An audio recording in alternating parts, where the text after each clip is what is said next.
बिस्मिल्लाहिर्रहमानिर्रहीम। अस्सलाम वालेकुम। आखिरकार मौलवी साहिब के जनाजा पढ़ाने से इनकार करने के बाद गांव की बरादरी और कब्रिस्तान की कायमा कमेटी ने मुतफ़िक़ा फ़ैसला कर दिया था कि मेरी मां को मुसलमानों के कब्रिस्तान में दफन नहीं किया जा सकता। मैं शर्जील अहमद हूँ। मेरा ताल्लुक़ आज़ाद कश्मीर से है। मैं आजकल इंग्लैंड में मुकीम हूँ। हम 3 बहन भाई हैं। मेरी 2 बहनें हैं। हम तीनों माशाअल्लाह से हाफ़िज़ कुरान है। मेरी बहनें भी अपने अपने शोहरों के साथ बरतानिया में मुकीम हैं। मैं आज अरसा दराज बाद अपने वतन वापस आया तो वो भी फ़क़्त अपनी माँ की कब्र पर हाज़िरी देने के लिए आया। मेरी माँ की कब्र झाड़ियों और घास से अटी पड़ी थी। पूरे कब्रिस्तान में वाहिद कब्र थी जो लावारिस लग रही थी, वो मेरी माँ की कब्र थी। मैंने कब्र पर उगी हुई झाड़ियों को इकट्ठा करके अलग किया और करीबी खेतों के मालिक से इजाज़त लेकर ताज़ा मिट्टी कब्र पर डाली और पानी का छिड़काव किया और कुरान पाक की तिलावत करने लगा। जब तिलावत कर चुका तो दुआए मग़फ़िरत के लिए हाथ उठाए और हाथ उठाते ही मेरा माजी मेरे सामने एक फ़िल्म की तरह चलने लगा और मैं सोचने लगा कि काश कब्र में मौजूद औरत वाकई मुझे जन्म देने वाली मेरी सगी माँ होती। मगर वो मेरी सगी माँ नहीं, सगी खाला थी। अलबत्ता थी सगी माँ से बढ़कर। जब हम 3 बहन भाई महज 4 साल से भी कम उम्र के थे तो हमारी सगी माँ हमें हमारे बाप के साथ छोड़कर अपने महबूब के साथ मोहब्बत की शादी रचा कर चली गई। जब जन्म देने वाली माँ ने तरस ना खाया तो बाप से भला कैसे उम्मीद रख सकते थे।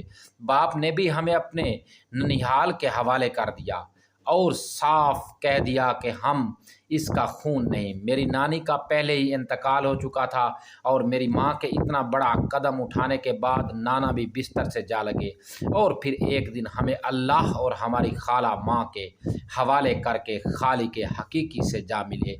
मेरे नाना की मौत के बाद खाला ने हमारी कफ़ालत की ज़िम्मेदारी ले ली। खाला ने हमें अपनी औलाद समझकर पाला और हम ने जब से होश संभाला खाला को ही माँ के रूप में देखा और खाला की मौत के बाद हम पर ये राज आया हुआ कि मरने वाली औरत हमारी सगी माँ नहीं बल्कि खाला थी। लिहाजा मैं और मेरी बहनें खाला को ही माँ कहते हैं। मगर क़ारीन कराम की आसानी के लिए कहानी में खाला के किरदार को खाला ही लिखेंगे। मेरी खाला ने हमारी कफ़ालत के लिए हर किस्म की मेहनत मजदूरी की, बहुत ज़्यादा मुशक्क़त की, मगर फिर भी वो इतना ना कमा पाती कि हमारी कफ़ालत कर सके।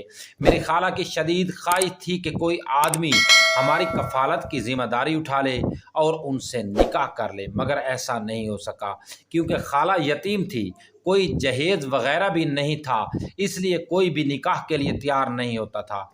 1-2 आदमी तैयार हुए मगर उन्होंने भी हमारी कफ़ालत का ज़िम्मा उठाने से इनकार कर दिया और हमें बेसहारा छोड़कर हमारी खाला ने शादी करने से इनकार कर दिया। जूँ जूँ वक्त गुज़रता गया खाला के लिए हमारी कफ़ालत मुश्किल तर होती गई, यहाँ तक कि मेरी खाला ने लोगों की गलियाँ और गंदी नालियाँ तक साफ़ करके हमारे लिए रिज़्क़ इकट्ठा किया, मगर फिर भी हमारे पेट का जहन्नुम न भर सकी।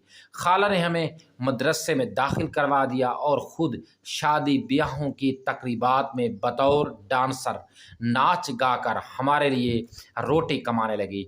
जब हमारी खाला जान शादी ब्याहों में नाचना शुरू किया तो गांव वालों ने हमसे बाईकाट कर दिया, यहाँ तक मदरसा से भी निकाल दिया गया। तो खाला ने हमें करीबी गांव में मौजूद एक दूसरे मदरसे में दाखिल करवा दिया, जहाँ एक इंतहाई अच्छे रहमदिल और बड़ी उम्र के उस्ताद ने हम 3 बहन भाइयों को रात मदरसे में रहने की इजाज़त भी दे दी। खाला रात को देर से घर आती और सुबह 9 बजे हमें मदरसे से घर ले आती। शाम को 4 बजे जब खाला फंक्शन के लिए निकलती तो हमें मदरसा में छोड़कर जा चुकी होती।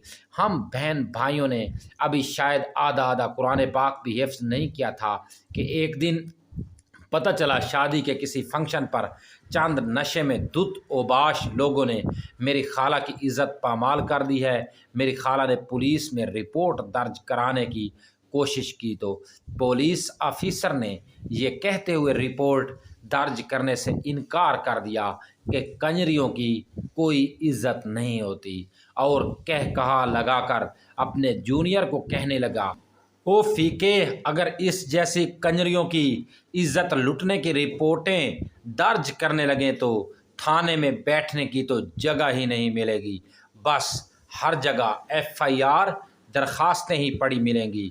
اور پھر پورا عملہ کہہ لگا کر ہنسنے لگا۔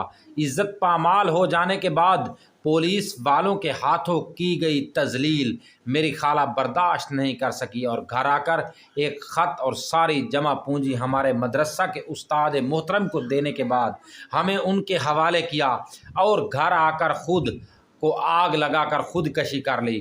خودکشی کر لینے کے بعد میری خالہ کو ہمارے گاؤں والوں نے اپنے قبرستان میں دفن کرنے سے منع کر دیا، یہاں تک کہ مولوی صاحب نے جنازہ پڑھانے اور باقی لوگوں نے پڑھنے سے انکار کر دیا تو مجبوراً ہمارے مدرسہ کے استاد صاحب نے اپنی بیگم کے ذریعے ہماری خالہ کو غسل کے بعد کفن پہنایا اور پھر اپنے چند قریبی رشتہ داروں اور دوستوں کے ساتھ خالہ جان کا جنازہ پڑھایا اور قبرستان کے قریب زمین خرید کر دفن کر دیا۔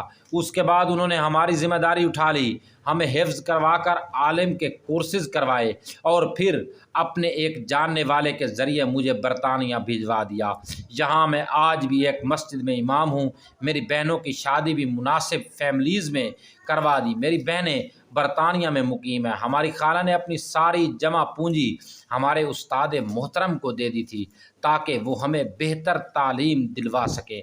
میری خالہ کی طرف سے ہمارے لیے لکھے گئے خط میں فقط چند فقرے لکھے تھے کہ بیٹا، مجھے پتہ ہے جب تم لوگ ہوش سنبھالو گے میں تمہارے لیے ماں نہیں گالی بن چکی ہوں گی، مگر میری شدید خواہش ہے کبھی بھی میں تم لوگوں کو یاد آؤں تو میرے لیے مغفرت کی دعا کرنا۔ اور آخری لائن خاص کر میری بہنوں کے نام تھی کہ میری پیاری بیٹیوں، یاد رکھنا مذہب سے کبھی دور نہ جانا، مذہب سے دوری عذاب ہے، دنیا میں بھی آخرت میں بھی۔ یہ ساری باتیں سوچ کر میں اتنا رویا کہ میری داڑھی آنسوؤں سے تر ہو گئی۔ جب آنکھوں سے آنسو ختم ہو گئے تو اٹھ کر اپنی اگلی منزل کی جانب چل دیا۔ میری کہانی میں میرے پڑھنے والے تمام لوگوں کو نصیحت ہے کہ مذہب سے دور نہ جانا، مذہب سے دوری عذاب ہے، دنیا میں بھی اور آخرت میں بھی۔ دوستو، اگر آپ نے ابھی تک ہمارے چینل کو سبسکرائب نہیں کیا تو سبسکرائب کر لیں اور بیل آئیکن والے نشان کو ہلکا سا دبا دیں تاکہ ہماری ہر ویڈیو کا نوٹیفیکیشن آپ کو ملتا رہے۔